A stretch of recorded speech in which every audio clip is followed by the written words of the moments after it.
बिहार 29 अक्टूबर 25 कस्बा विधानसभा में कांग्रेस सांसद इमरान प्रतापगढ़ी की जनसभा में उमड़ा जन सैलाब। पूर्णिया से मोहम्मद इरफान कामिल की खास रिपोर्ट। यूपी आज तक। पूर्णिया बिहार। कांग्रेस के राज्यसभा सांसद इमरान प्रतापगढ़ी ने आज श्रीनगर ब्लॉक में एक विशाल जनसभा को संबोधित करते हुए कस्बा विधानसभा के लोकप्रिय प्रत्याशी मोहम्मद इरफान आलम के समर्थन में वोट देने की अपील की। इस दौरान उन्होंने कहा कि बिहार की जनता अब बदलाव के लिए तैयार है और महागठबंधन की सरकार बनाने के लिए संकल्पित है। इमरान प्रतापगढ़ी ने अपने संबोधन में कहा, बिहार की जनता अब नीतीश कुमार के झूठे वादों में नहीं आने वाली है। अब समय बदल चुका है और बिहार की जनता महागठबंधन की सरकार बनाने जा रही है। सभा में मौजूद लोगों से अपील करते हुए इमरान रोक नहीं सकती है। श्रीनगर वालों, आप जानते हैं मैं इमरान प्रतापगढ़ी हूँ। मैं आपके मुद्दों पर देश की पार्लियामेंट से लेकर के सड़क तक लड़ता रहता हूँ। अल्लाह ने अगर मुझे शायरी की ताकत दी तो मैंने जुल्फ और आंचल पर शायरी नहीं की। मैंने महबूबा के जुल्फों के लिए शेर नहीं कहे। मैंने आपकी शायरी में, अपनी शायरी में जब खुदा ने मुझे हुनर दिया शायरी का, तो मैंने उसमें नजीब की माँ के आंसुओं के लिए नज्म लिखी। मैंने पहलू खान के लिए नज्म लिखी। मैंने फलस्तीन के लिए नज्म लिखी। मैंने आपके दर्द को आवाज देने का काम किया। मैंने शायरी में महबूबा के जुल्फों की बात नहीं की। जब वक्त के खिलाफ बिल लाया गया देश की पार्लियामेंट में, नरेंद्र मोदी जी की सरकार वक्त के खिलाफ बिल लेकर के आई, तो सबसे बड़ी आवाज के तौर पर मैंने वहां हाकिम की आंख से आंख मिला करके कहा था कि हम ही को कातिल कहेगी दुनिया, हमारा ही कत्लेआम होगा। हम ही कुएं खोदते फिरेंगे, हम ही पे पानी हराम होगा। आप इस बरसती हुई बूंदों के बीच में भी यहाँ खड़े हैं। आप इस बारिश में भी यहाँ खड़े हैं। मैं इस बारिश में आपकी मौजूदगी को सलाम करता हूँ और आपसे यह कहना चाहता हूँ कि ये चुनाव कहीं इधर उधर भटकने का चुनाव नहीं है। ये चुनाव किसी के झांसे में आने का चुनाव नहीं है। ये चुनाव किसी गफलत में आने का चुनाव नहीं है। ये चुनाव नाराज और गुस्सा होने का चुनाव नहीं है, बल्कि एकजुट होकर के बिहार में हुकूमत बदलने का चुनाव है। मैं उत्तर प्रदेश से आया हूँ। मैं देख रहा हूँ लोगों के टूटते हुए आशियाने। मैं देख रहा हूँ असम में लोगों के उजड़ते हुए घर। मैं देख रहा हूँ कि जब इंसाफ बुलडोजर से किया जा रहा हो, ऐसे में अगर आप बिहार में महागठबंधन की सरकार बनाते हैं और नरेंद्र मोदी और उनके दोस्तों की छुट्टी करने का काम करते हैं, तो आने वाले दिनों में पूरे देश में नफरत वाली आवाज को लगाम लगेगी। साथियों, मैं राहुल गांधी जी का सिपाही बन के खड़ा हूं। मैं चला हूं उनके साथ कन्याकुमारी से कश्मीर तक। जब मुझसे मीडिया के साथी कहते हैं कि इमरान साहब आप तो शायर हैं, सांसद बाद में हैं, राहुल गांधी जी के साथ कन्याकुमारी से कश्मीर तक पैदल चल रहे हैं नफरत के खिलाफ, क्या बोलेंगे? तब मैं उनसे कहता था कि जो हर जालिम से टकराएगी वो आंधी बनाऊंगा। जो हर जालिम से टकराएगी वो आंधी बनाऊंगा। नए अंग्रेज आए हैं, नया गांधी बनाऊंगा। नीतीश कुमार जी और नरेंद्र मोदी जी के झूठे वादे हैं और इस तरफ महागठबंधन क्या कह रहा है, तेजस्वी क्या कह रहे हैं कि अगर आपने महागठबंधन की सरकार बना दी तो 5 साल में बिहार के हर परिवार से एक युवा को नौकरी मिलेगी। और महागठबंधन के वायदे नरेंद्र मोदी जी के झूठे जुमले की तरह नहीं है।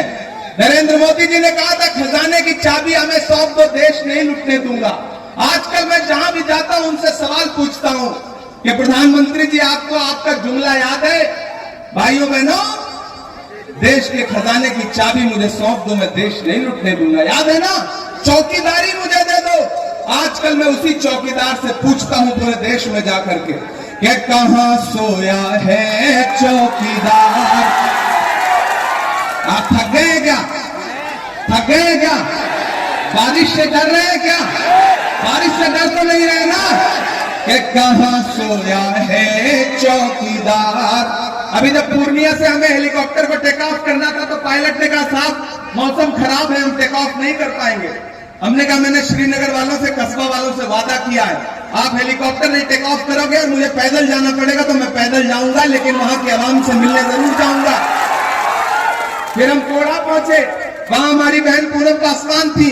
हमने पूनम जी से कहा कि आप हमारे साथ चलिए। पूरा महागठबंधन एकजुट होकर के लड़ रहा है यहाँ पर। एकजुट होकर के आप पूनम जी को वोट देंगे। आप इरफान को वोट देंगे तो सिर्फ इरफान को नहीं मिलेगा, तेजस्वी यादव जी को भी मिलेगा। आप इरफान को वोट दोगे तो मुकेश सहनी जी को मिलेगा। आप पूनम जी को वोट दोगे तो आईपी गुप्ता जी को मिलेगा। और आप पूनम जी को और इरफान को वोट दोगे तो मोहब्बत के उस मसीहा को मिलेगा जिसका नाम राहुल गांधी है। मुझसे राहुल गांधी जी ने कहा कि इमरान जाओ, पूनम पासवान बहन की तरह है, इरफान भाई की तरह है, जाओ, ये गरीब गुरबा की लड़ाई लड़ने वाले लोग हैं। आप इनका लिबास देखिए, इनका पहनावा देखिए, आवाम के बीच में इनकी खिदमत देखिए, आपको समझ में आएगा ये किसी धन्ना सेठ के परिवार से नहीं आए हैं। इन्होंने लूट करके अपना खजाना नहीं भरा है।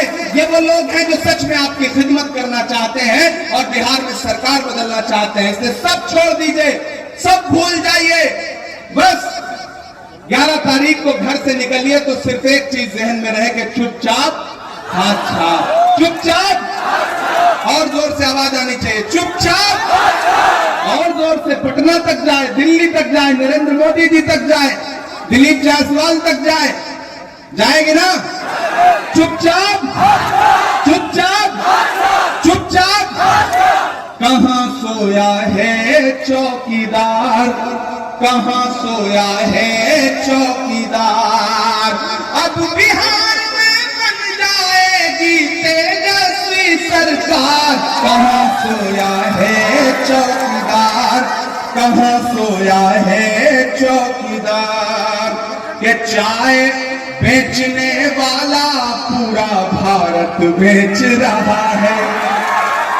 चाय का नाम लेते ही आपको स्वाद आ जाता है, कितने समझदार लोग हैं आप। कि चाय बेचने वाला पूरा भारत बेच रहा है, इसी काम में हासिल से महारत बेच रहा है।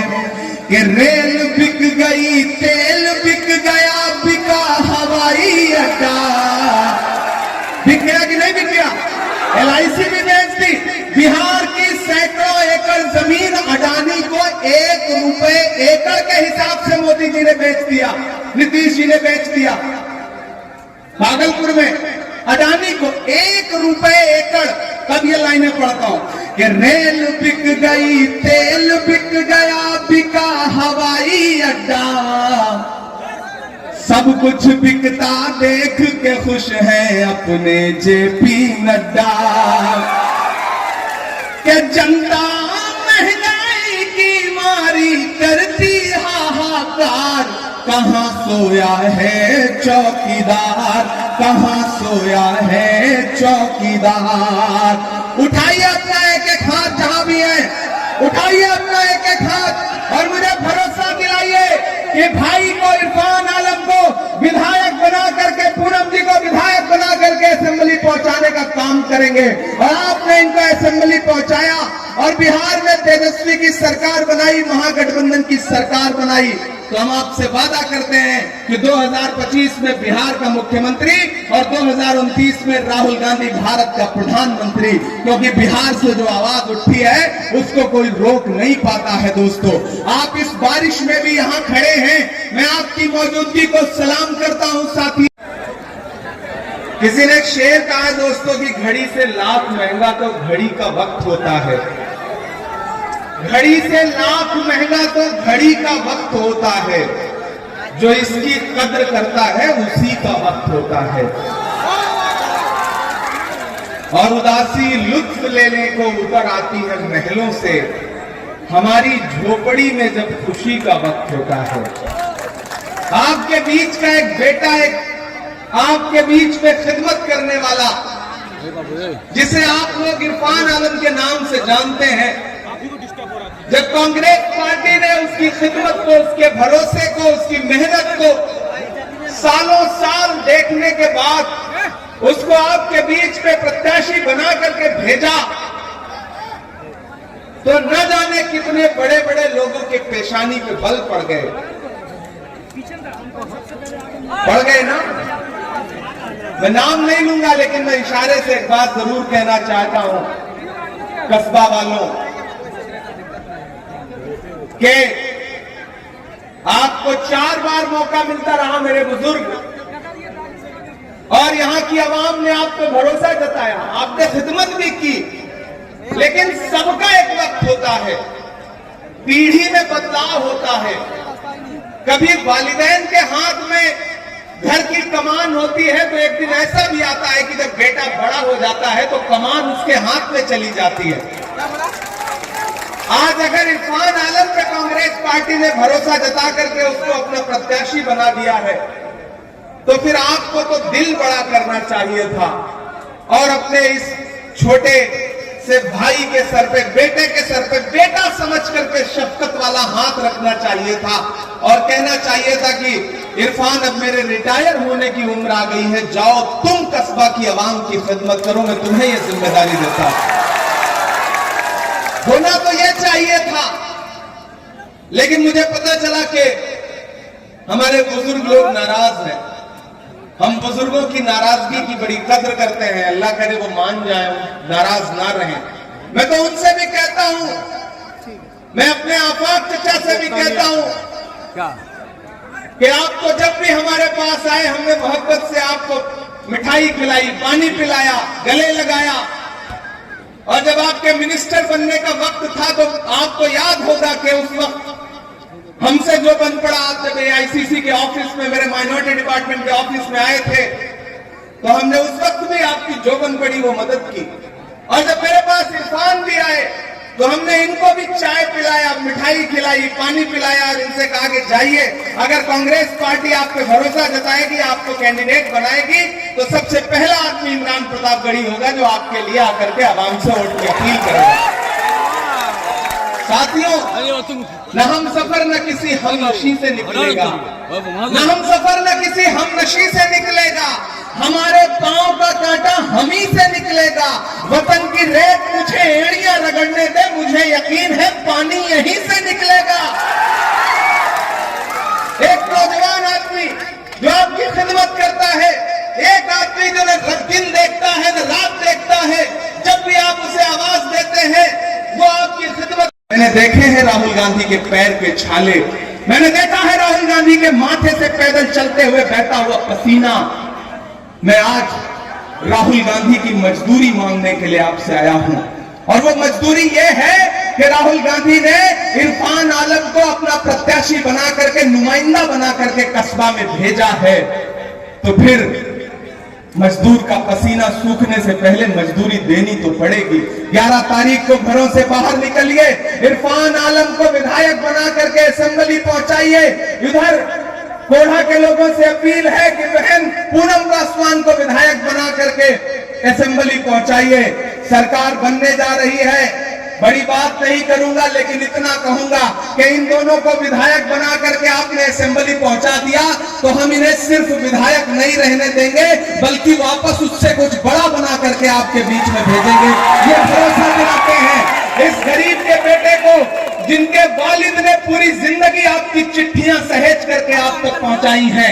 एक ऐसे बाप का बेटा कि बाप कासिद है, बाप ने पूरी जिंदगी डाकिया का काम किया, आप लोगों के संदेशे आप तक पहुंचाने का काम किया। आज उस शख्स का बेटा आपके बीच में आपसे मदद मांग रहा है, तो सारी नाराजगी किनारे रखिए, इसको मायूस मत करिएगा। पहली बार किसी आम परिवार में विधायकी जाने जा रही है, विधायक बनने जा रहा है। इरफान विधायक बनेगा तो आप विधायक बनोगे, इरफान विधायक बनेगा तो आप विधायक बनोगे। ये बिहार की असेंबली में आपके मुद्दे पर लड़ेगा, मैं देश की पार्लियामेंट में आपके मुद्दे पे बोलूंगा। एक विधायक जिताओ, एक सांसद फ्री पाओ। एक विधायक जिताओ, एक सांसद फ्री पाओ। इससे अच्छा ऑफर कुछ नहीं हो सकता। माला ला के दो मुझे। क्या ये जीत की माला मैं पहना दूं? इस बहन को भी ये जीत का माला मैं भेंट कर रहा हूं। आप सबसे अपील है कि मेरी इस बहन को और मेरे इस भाई को आज से ये चुनाव इरफान बन के लड़िए। मारूफ साहब का बहुत शुक्रिया, हमारे डिस्ट्रिक्ट चेयरमैन अली का बहुत शुक्रिया, बहुत शानदार प्रोग्राम किया है। जिस बारिश में 500 आदमी के भी रुकने की गुंजाइश नहीं बचती है, उस बारिश में पूरा मैदान भरा हुआ है। ये बारिश की बूंदें आपके हौसले को नहीं रोक सकती, कोई नफरत आपको नहीं रोक सकती। इसलिए आने वाली 11 तारीख को चुपचाप